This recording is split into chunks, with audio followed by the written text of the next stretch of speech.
All right. Hey, I just wanted to check in because I finished another book, Harry Potter and the Order of the Phoenix by J.K. Rowling. This is book 5 in the Harry Potter series. This is the biggest book in the series as well. So this takes place obviously right after year 4, or book 4, and this is Harry going into his 5th year at Hogwarts.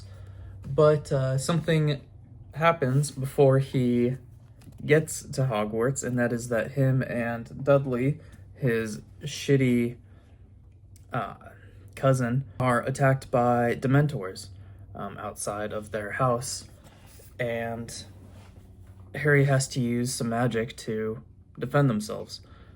So he ends up getting a letter saying, hey, you've used magic again outside of where you're allowed to use magic. You're going to be in trouble. We're going to have a court hearing for you, essentially, is what it boils down to determine what to do with you. If we're going to break your wand and strip you of your wizarding rights and send you away, expel you from Hogwarts, all of this shitty stuff could happen, all because he had to defend himself from Dementors and also defend his shitty cousin, Dudley. Dumbledore has been helping him out by trying to stand up for him and say, hey, he was using this in self-defense, and that's okay. So is Ron Weasley's dad. Mr. Weasley is prominent throughout the beginning of this book, trying to stick up for Harry and helps Harry get to the right areas for the trial and things like that. So this book is a lot more political too.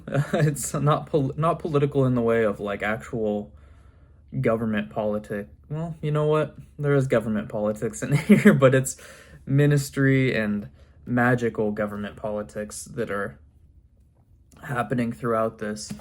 There's a little bit less action than I'd say the previous 4 books have, but that's not necessarily a bad thing. It's still a great book and it's still worth reading. But anyway,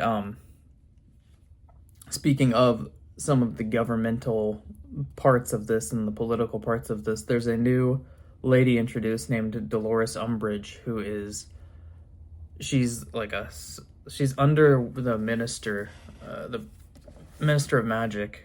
Somehow she works for him, and she ends up getting the job as the Defense Against the Dark Arts teacher at Hogwarts, and it quickly evolves into much more than just a teaching position.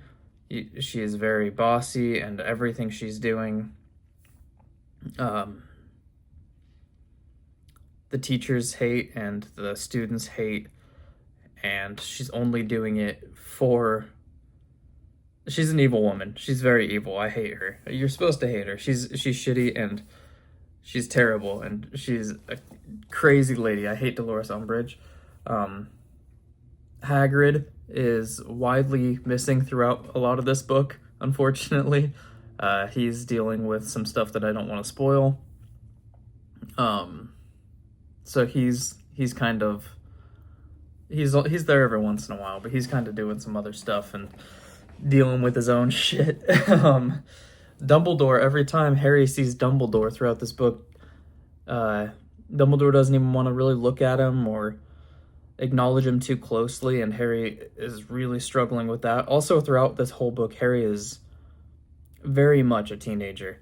He's 15 in this book, and it is very apparent he is going through his terrible teens.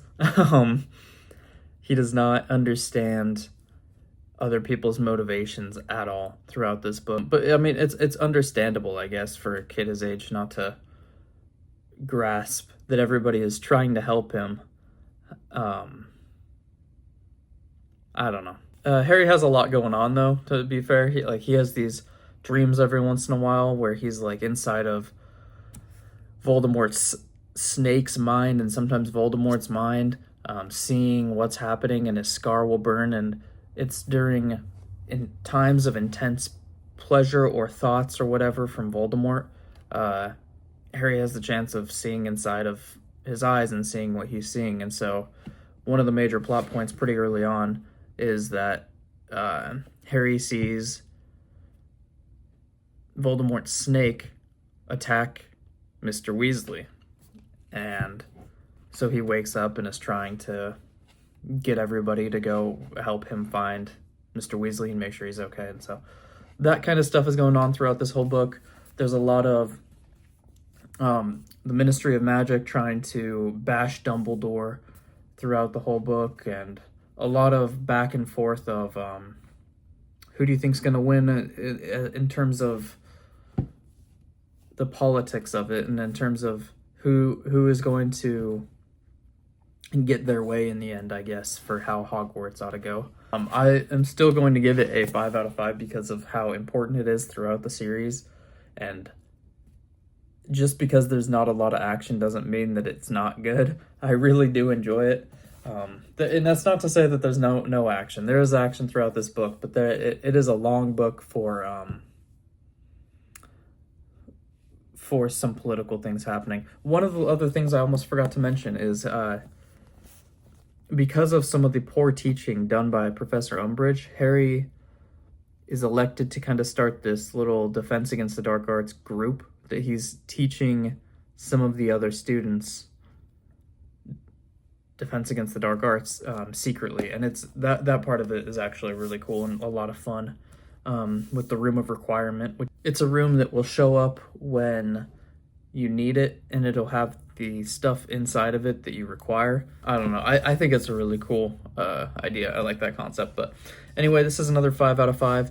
I really enjoyed it. I highly recommend it. Highly recommend the whole series so far, obviously. I'm starting up Half-Blood Prince. I just actually read, I don't know where my bookmark went. I'm a couple chapters into Half-Blood Prince though. And I'm already enjoying this one quite a bit as well, so look out for a review on this as well. And anyway, I appreciate y'all watching, and thanks.